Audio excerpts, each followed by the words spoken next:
The clock was inching toward 3 in the afternoon when I parked in front of my in-laws' house. I took a deep breath, bracing myself for yet another family gathering where I would be the bullseye for jokes sharpened into acidic comments. It was my father-in-law Antonio's 65th birthday, and as usual, Eunice had organized a family get-together, or so I thought. I straightened the gift on the passenger seat, a watch wrapped in metallic blue paper that had cost me 3 credit card installments, and mentally rehearsed the lines I'd prepared to deflect my mother-in-law's provocations. After 5 years of marriage to Rogerio, you'd think I'd be used to it. But the knot in my stomach hadn't learned. I got out, balancing the present and a small bag of pastries I'd bought to go with coffee. The garden was immaculate, as always, courtesy of the gardener Eunice hired every week, though she told everyone she tended each flower herself. I rang the bell, tugging at my dress, a simple but elegant navy piece I'd chosen in the hope of dodging remarks about my style being too youthful for a married woman. No one came. I frowned, checking the time. Eunice was obsessed with punctuality.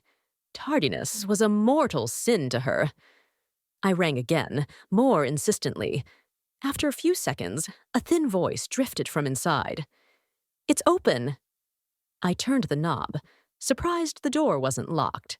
The living room was empty. No festive decorations, no balloons, no happy birthday banner. Only the faint murmur of a television came from the back room that had been converted into my father-in-law's bedroom. I knocked lightly. "Mr. Antonio?" "It's me, Caroline." "Come in, my girl," came the raspy, tired reply. I pushed the door open. Antonio sat alone in his wheelchair facing the window. The room smelled of aftershave and medicine. A soccer match flickered on the TV with the volume low. "Where is everyone?" "Isn't the party today?" I asked, approaching carefully.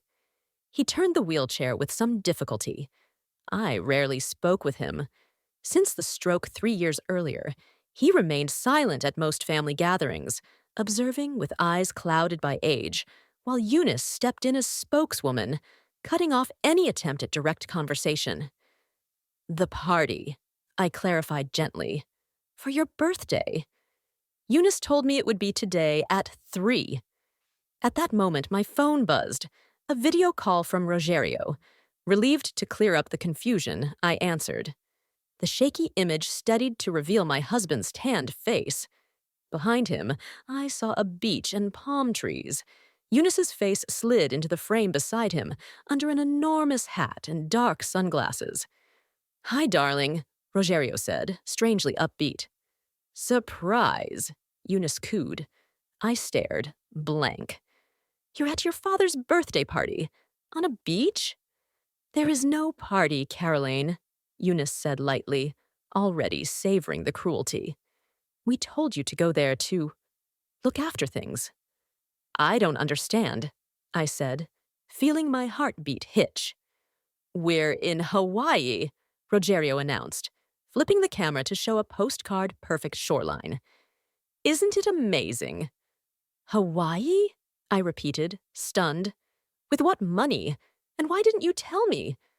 "With your money, dear," Eunice answered with chilling casualness. "The joint account you and Rogerio keep. He withdrew enough for this much-deserved trip." My blood ran cold.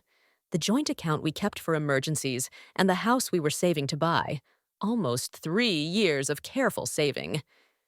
"This is some kind of joke," I said, voice shaking. "No joke," Rogerio replied, his tone sliding into something I had never heard from him before. Pure disdain. "We're in Hawaii enjoying ourselves while you take care of my father." "Why?" was all I could manage. "Because you deserve it, Caroline," Eunice cut in.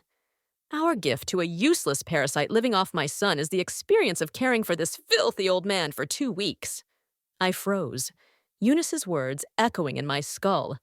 In 5 years of this toxic dance, she had never been so nakedly cruel. "You agreed to this?" I asked Rogerio, clinging to the hope he was being coerced. He smiled. A stranger's smile. My idea, actually. Mom deserves a vacation after caring for him so long. And you've always wanted to be useful to the family, haven't you? Now's your chance. Heat blurred my vision, not grief, but rage. You used my money to travel and left me here to— Take proper care of him, Eunice snapped. We don't want to come back to problems. The medication schedule is in the nightstand drawer. Oh, and he wears diapers at night. She gave a sweet, poisonous smile. Good luck. The call ended before I could speak. I stared at the black screen, trying to process what had just happened. My savings, my trust, my marriage, all wrecked in a 3-minute conversation. Caroline.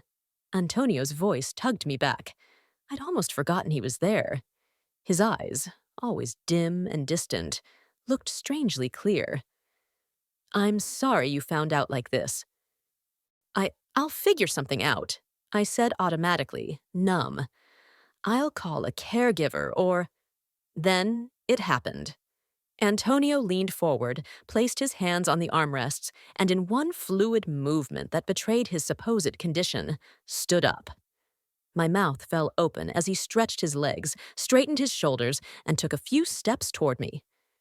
You can walk, I stammered. He smiled. A conspirator's smile I had never seen on his face. For 3 years, Caroline. 3 years. But why? He walked to the window, moving with the lightness of a man with no physical limitations.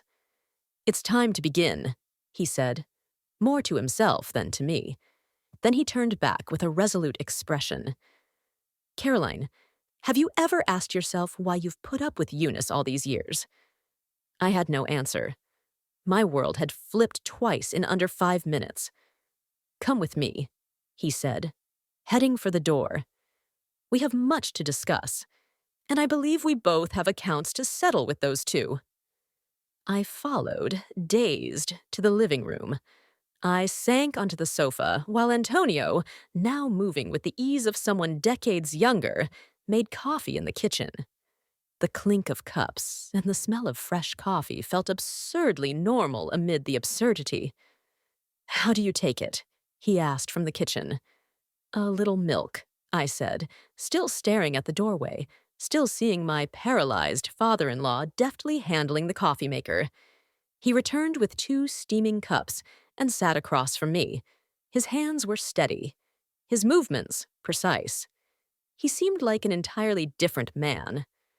I'm sure you have questions, he said, sipping his coffee. 1,000,000, I said. Why fake being paralyzed for 3 years? How did no one notice? Why would Rogerio and Eunice do this to me? What is going on? Antonio sighed, set the cup down. What I'm about to tell you will change your perception of this family, and I apologize in advance for my part in it. He ran a hand through his gray hair. 3 years ago, I discovered Eunice was having an affair with our accountant.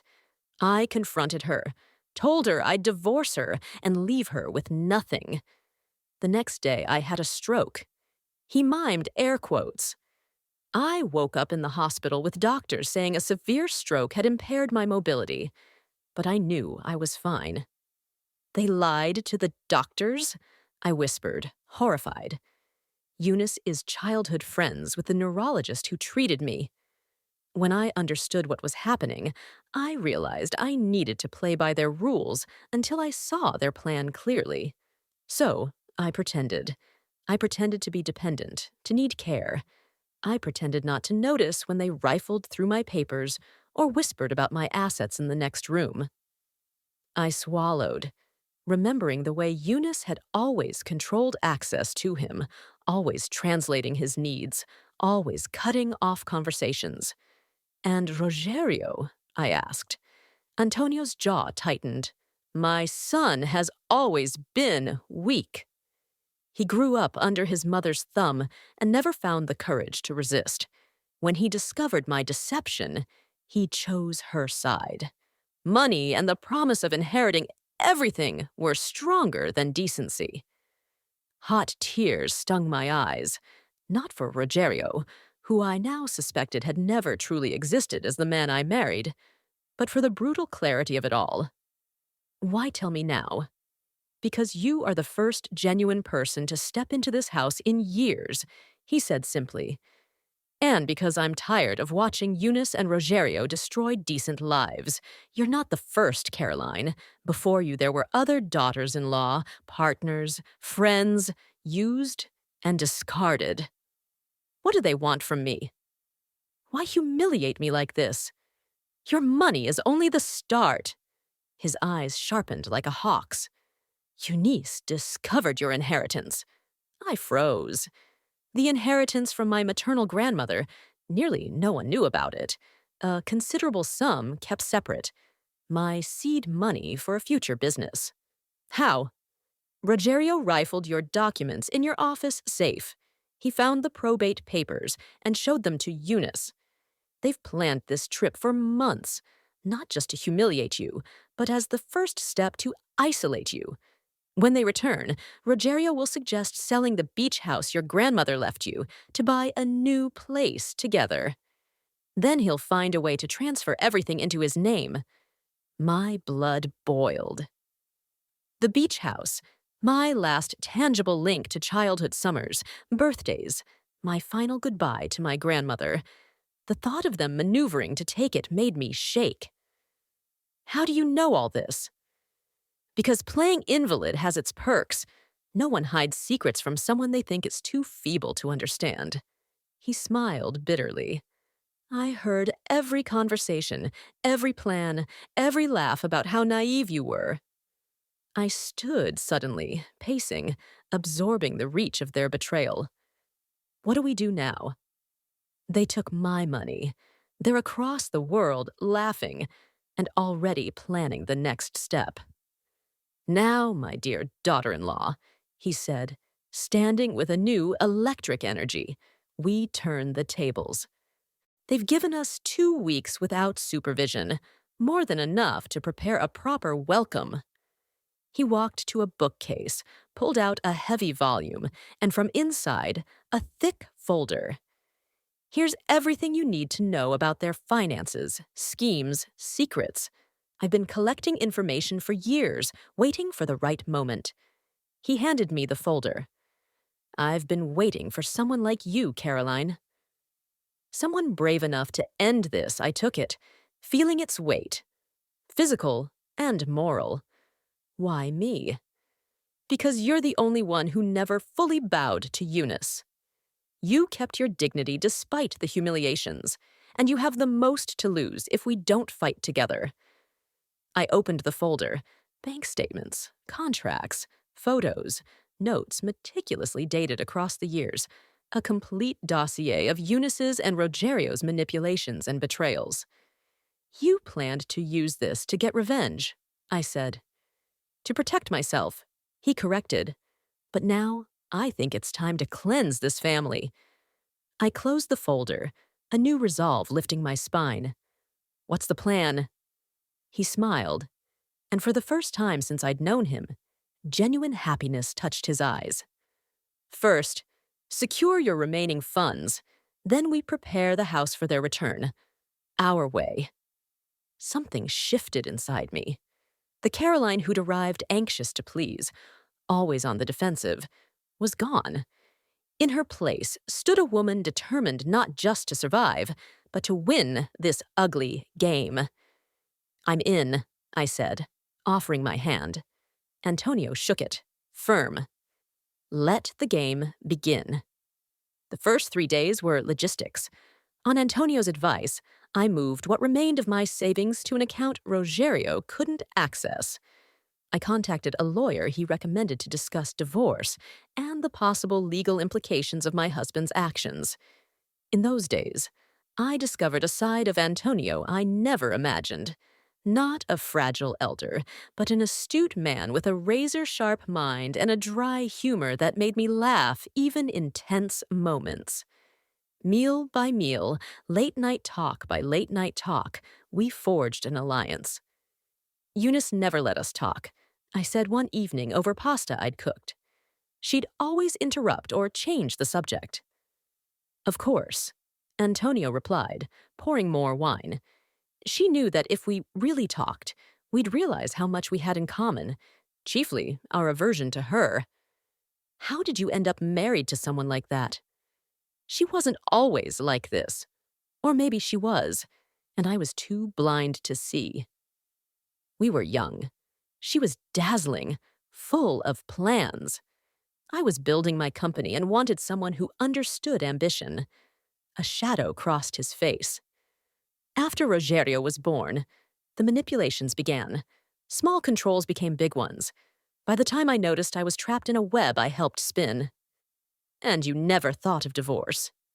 Often. But she made it clear she'd scorch the earth. Me, the company, even Rogerio. So I settled into a parallel existence, focused on work, accepting domestic unhappiness as the price of success. He met my eyes. Don't make my mistake, Caroline. Don't waste your life fearing confrontation. On day 4, we started executing. Antonio gave me the key to his private office, a locked room on the second floor Eunice had never been allowed to enter. Inside, computers, meticulously organized documents, and a whiteboard covered in a plan for his own liberation. You had everything ready, I said, amazed. Planning is the key to any successful counter-coup, he said, showing me color-coded files. Alone, though, there were crucial holes. No allies. And how do you know I'm trustworthy? He pointed to a red folder. I vetted you, too. Your volunteer work in college. How you cared for your grandmother. Your responsible finances. You're exactly who I hoped you were when Rogerio first brought you home. Principled, smart, loyal, to those who deserve it. I was stunned. In 5 years, Antonio had barely spoken to me, always under Eunice's watchful eye. Why didn't you warn me earlier? I tried in my way. Remember the Christmas dinner 3 years ago? I casually suggested you not put your name on the mortgage of the house Rogerio wanted. Eunice cut me off, claiming the meds confused me. You didn't sign, and it saved you a mountain of debt. I remembered. It did. He nodded. I did what I could in the cracks she couldn't seal. Eunice watches everything. She turned Rogerio into an extension of herself, malleable and greedy. I found documents about a small coastal hotel that had once belonged to Antonio. Does this still exist? It does, and it thrives, though Eunice believes I sold it to expand the company. I transferred it to a trusted friend who manages it and deposits the profits offshore. I always knew I'd need a safety net. As we dug deeper, I saw the magnitude of Eunice's control, how she'd isolated Antonio from friends and family, groomed Rogerio to be her instrument, and tried repeatedly to move assets into her name. What amazes me, I admitted after a long day, is how she kept up the devoted wife facade for so long. Eunice is a born actress. Could have made it in Hollywood if she weren't so busy staging tragedies at home. But every great fraud makes a fatal mistake, underestimating the opponent. He smiled. By leaving us alone together, she just made hers. On day 7, a video arrived from Rogerio, the two of them on the beach, colorful drinks in hand. Hope the old man isn't giving you too much trouble, he laughed. We still have a full week of paradise. Perfect, Antonio said. Keep replying as if you're exhausted and overwhelmed. The more confident they are, the better our surprise, I texted back about sleepless nights and the strain of caring for a sick elder. Rogerio replied with a laughing emoji. Has he always been like this?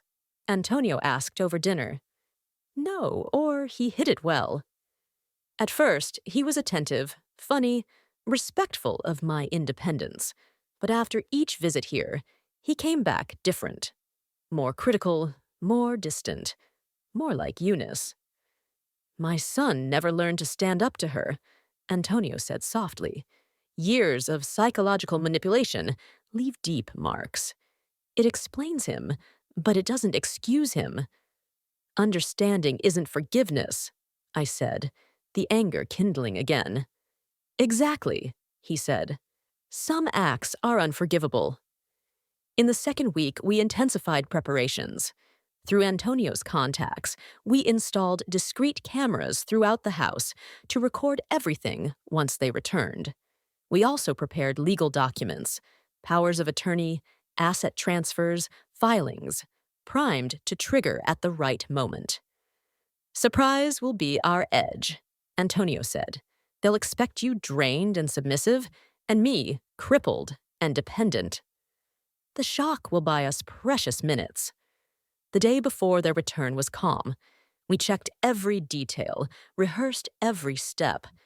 The house was immaculate, arranged to suggest I'd done my best to keep order while they were away. We sat on the back porch, watching the sunset, sharing a bottle of red Antonio had saved for a special occasion. Tomorrow, everything changes, he said, raising his glass. For the better, I replied. For the better, he agreed. Whatever happens, these days have given me something I lost long ago. Hope. For that, I'll be forever grateful. And I'm grateful you showed me there are still decent people in this family, I said, a surprising lump in my throat. We fell silent, savoring the last rays of a day that marked the end of one era and the beginning of another, one in which I would no longer be a victim, but the architect of my own fate. The taxi pulled up precisely at 2 p.m. From Antonio's bedroom, where we'd positioned ourselves, we watched Eunice and Rogerio climb out, tanned, grinning, while the driver unloaded expensive luggage surely bought with my money. Showtime, Antonio whispered, settling into the wheelchair he'd occupy for just a little longer. He wore a gray suit that flattered his build and had styled his hair, ready for the grand finale. You've waited years for this, I murmured, adjusting the tiny camera hidden on the dresser. He gave a small, contained smile. Years. The front door opened. Their voices floated in, loud enough to be overheard. Wasn't the sushi incredible? Rogerio said. Not as incredible as the bill, Eunice laughed. That sharp cackle I knew too well. Caroline will be thrilled to know she paid for it. Carol! Where are you, dear? She called, syrupy sweet. We brought souvenirs. I exchanged one last conspiratorial glance with Antonio, then stepped out, arranging exhaustion on my face. Here, I said flatly, walking into the living room. There they stood, Rogerio in an open floral shirt over a white tee, sunglasses on his head, Eunice in a tropical dress and shell necklace, her normally pale skin bronzed. Their carefree glow turned my stomach. Caroline, how are you holding up? Eunice asked with fake concern, moving in for a hug I didn't return. It was very hard. Your father needs constant care, I said. I haven't slept more than 3 hours a night. Rogerio moved to kiss me. I turned away. Oh, don't be like that, he said. You always said you wanted to spend more time with the family. Consider it an opportunity to bond with my dad. I bit back what I wanted to say. Instead, I stuck to our script. He's in his room. I think he missed you. I'll make coffee, Eunice said, already heading to the kitchen. You look like you need a shower and a nap. Perfect. She wanted me out of the way so she could talk to Rogerio. As you wish, I said, feigning relief. I'll lie down. Upstairs, I opened the app that monitored our hidden cameras. In the kitchen, Eunice worked with practiced ease. She looks worse than we expected, Eunice murmured, smiling. Maybe she should stay here a few more days while you go back to your place. Good idea, Rogerio said, uncorking wine. The longer she stays, the more time I have to finish moving the funds from the joint account. Did you get that power of attorney?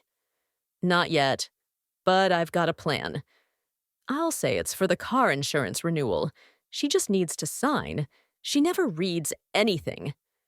My jaw tightened. The ease with which they plotted to rob me was revolting, but our plan required patience. I switched to Antonio's room camera.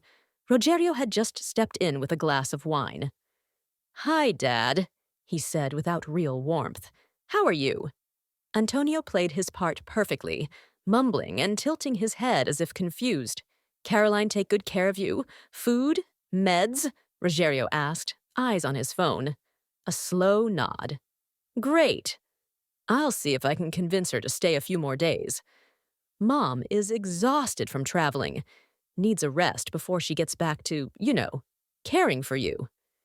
He patted his father's shoulder, hollow, performative, and left. On the screen, I saw Antonio's eyes narrow, confusion melting into steel. Hours dragged. I stayed resting, appearing only at mealtimes while Eunice prattled about Hawaii, beaches, restaurants, luxury purchases, taking obvious pleasure in my irritation. "We brought souvenirs for you, too," she said at dinner, pushing a small bag my way. Inside, a cheap Hawaii keychain and a t-shirt that read, "Someone went to Hawaii, and all I got was this lousy t-shirt." I almost laughed. "Thank you," I said coolly, very fitting. "Oh, almost forgot," Rogerio said, pulling papers from his pocket. "Insurance renewal. Just sign here. Pure formality." For the first time since they'd returned, I smiled. Genuinely. "Of course." "Let me just read it." The discomfort twisting his face was priceless. "No need." "It's standard boilerplate. You're too tired to read all that now." "I insist," I said, unfolding the pages. As suspected, it was a sweeping power of attorney granting him control over my assets. I saw Eunice and Rogerio exchange tense looks. "You know?" I said, folding the documents and slipping them into my pocket. "I'll read this carefully tomorrow." I'm too tired to focus on details now, but tomorrow, dear, I cut in, standing. "If you'll excuse me, I'll turn in." These days have been exhausting. Tomorrow was their wedding anniversary, a date Eunice had forgotten on vacation. Tomorrow was our end game. Morning dawned bright, mocking the tension in the house. I found Eunice humming in the kitchen, flipping pancakes. "Good morning, Caroline," she sang. "Did you sleep well?" "Special breakfast for all of us." "Good morning," I said, pouring coffee. "Special occasion?" She hesitated for the shortest instant. "No, just celebrating our return." I smiled inwardly. She had really forgotten, more likely pretended to forget, to avoid any celebration with her invalid husband. "How kind," I said. "Speaking of celebrations, where's Rogerio?" "At the bank, handling some errands," she said too casually. We knew exactly where he'd been at dawn, in Antonio's office, searching my bag for the documents. When he didn't find them, because I'd locked them in Antonio's safe, he had rushed out, probably improvising a new approach. And Antonio, has he eaten? I asked. "He slept in, very drowsy," she said, testing me. "I'll take him some coffee." "No need." She cut in quickly. "I'll handle him now that I'm back." "You've done enough." Of course she wanted to block any communication between us. "As you wish," I said lightly, heading upstairs. In my room, I reopened the camera feed. Eunice tried Antonio's office door, now secured with a new lock we'd installed. "What the hell?" she muttered, jiggling the handle. She stormed into Antonio's room without knocking. He lay on the bed, eyes closed. "Antonio," she said, shaking him, "wake up." "We need to talk." He opened his eyes slowly, feigning confusion. "The key to your office," she demanded. "Where is it?" He mumbled incoherently, staying in character. "Don't give me that." Eunice hissed, patience thinning. "I know you understand me." I need that key. He pointed weakly at the dresser. She yanked open the drawer, meds and personal items only. It's not here, she snapped. Antonio, this is important. That idiot Carolyn has been snooping. Did she go into the office? He shook his head, then pointed toward the window. What? Someone outside? Now she was genuinely alarmed. He nodded, eyes full of staged fear. I watched panic bloom. The office held documents that could expose her, secret accounts, incriminating correspondence. The idea someone had accessed that space was her nightmare. She hurried out, phone to her ear. It was our cue. I messaged our lawyer, green light. Then I went downstairs and positioned myself where I could hear. You need to come now. Eunice barked into the phone. Someone messed with his office. The lock was changed. No, idiot, not Caroline. Your father saw someone outside. What if it was Ricardo? Ricardo, the old partner she'd helped oust years ago. If he found the offshore files, we're ruined. I don't care how busy you are.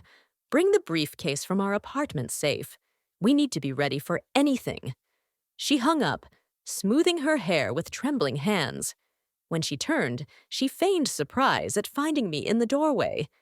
Caroline! I didn't hear you come down. Is something wrong? I asked, all innocence. You sounded worried.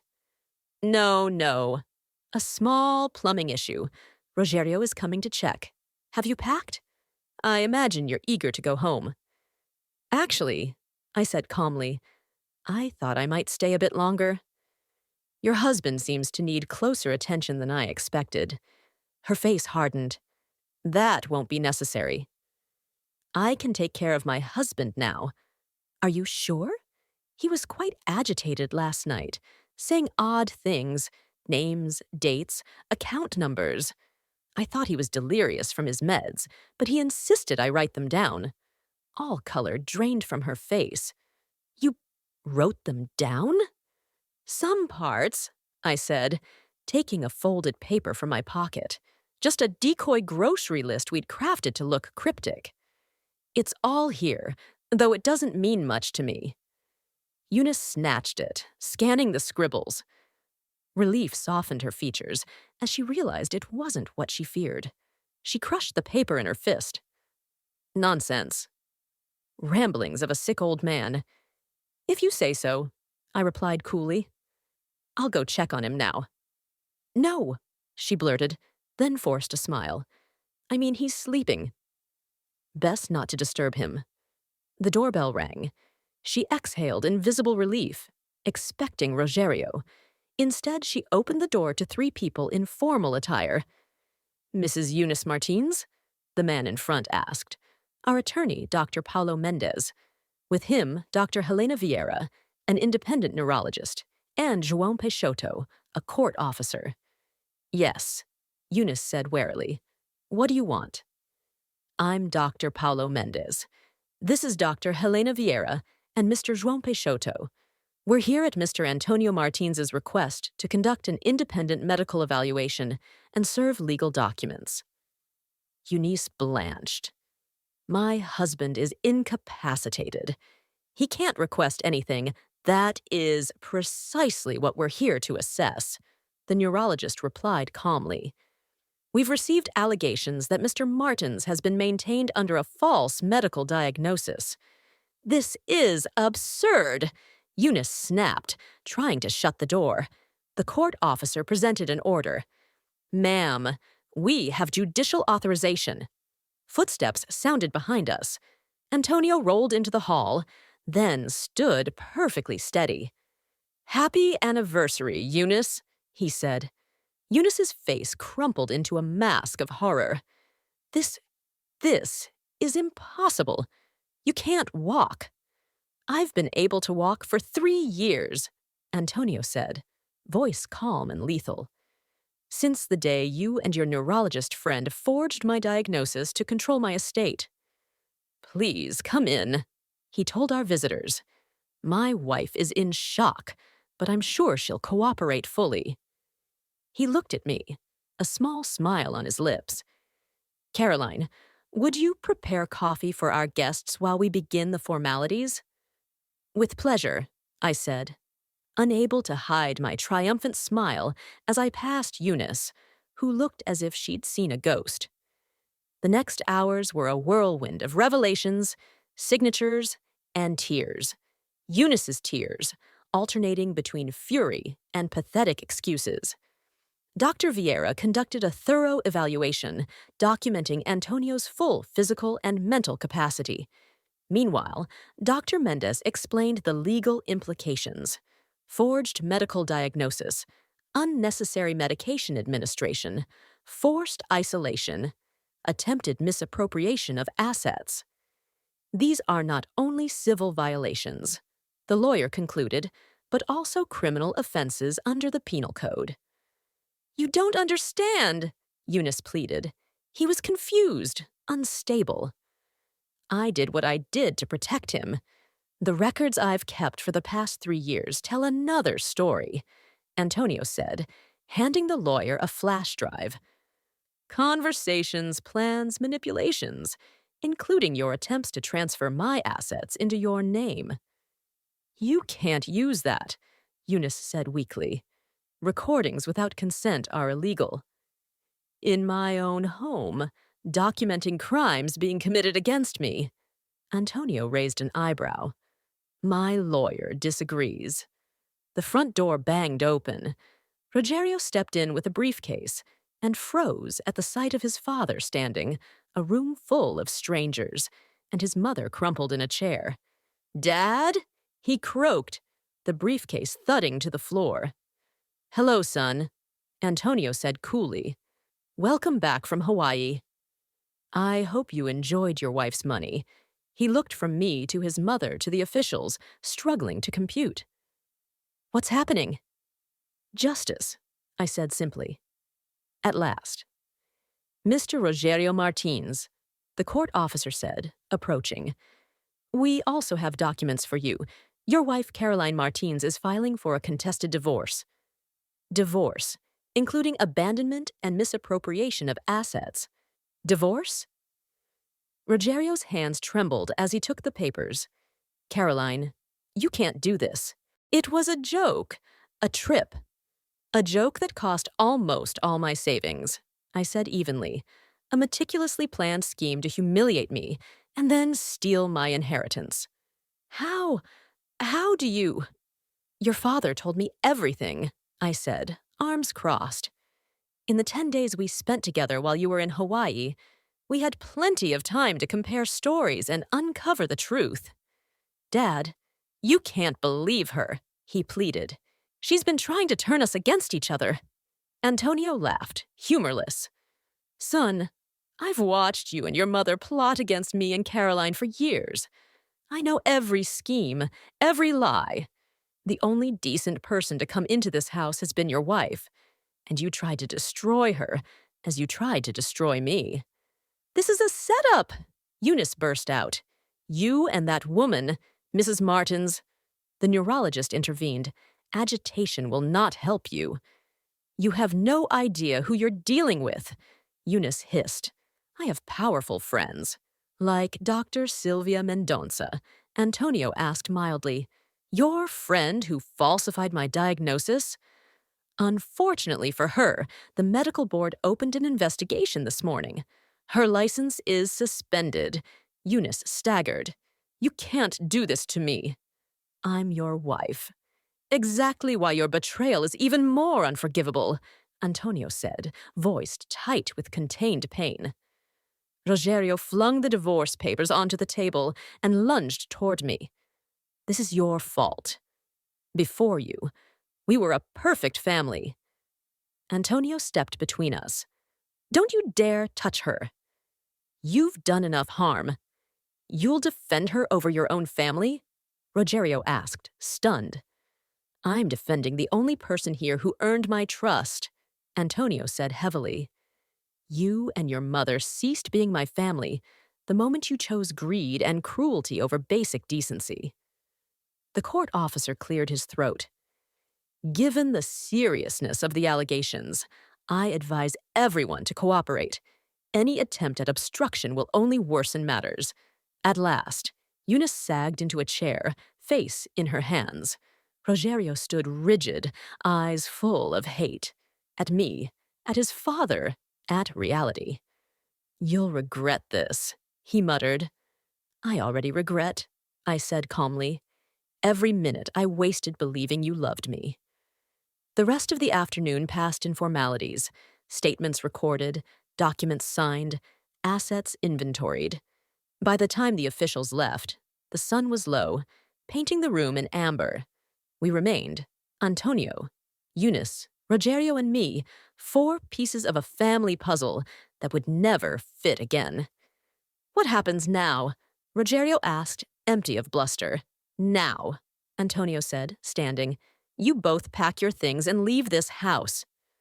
"Divorce papers have been served. New locks go in tomorrow." "You're expelling us?" Eunice whispered.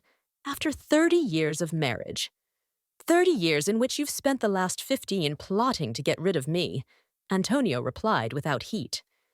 "Consider yourself lucky I'm not having you escorted out by police."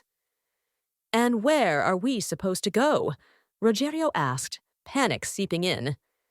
"The apartment you share with Caroline," Antonio said, "although technically it belongs solely to her now, as per the documents we signed." Rogerio stared at me. "You can't.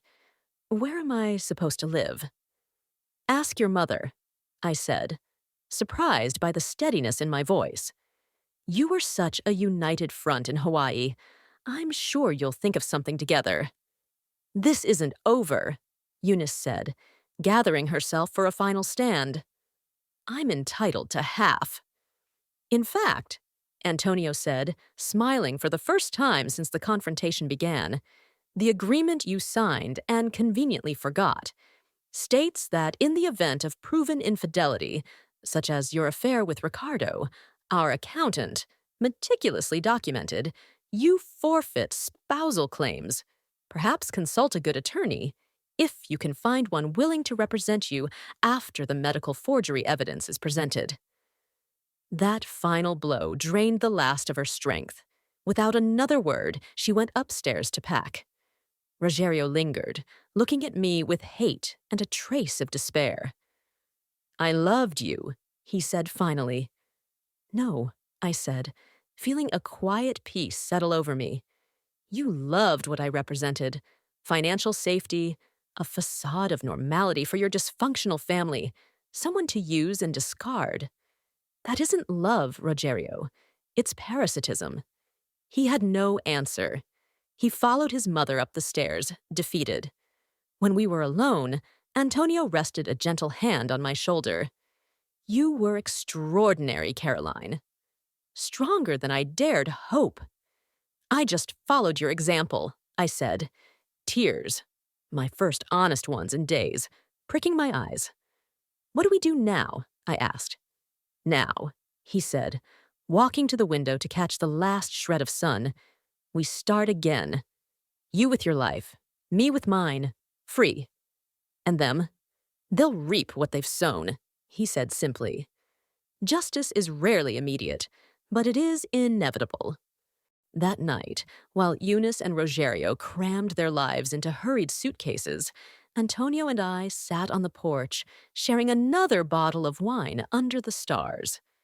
The silence between us was easy, the silence of warriors who had survived a battle together. "Do you believe in fresh starts?" I asked. "I believe in truths," he said, gazing up. "And the truth is that every day is a chance to rewrite our story." The last chapters were painful, yes, but the next ones, he smiled, raising his glass. The next ones are ours to write. We toasted beneath the quiet constellations, our glasses chiming with the promise of futures built on honesty and strength, not lies and manipulation. When Rogerio and Eunice finally left the next morning, no farewells, no backward glances, I felt no sorrow, no regret.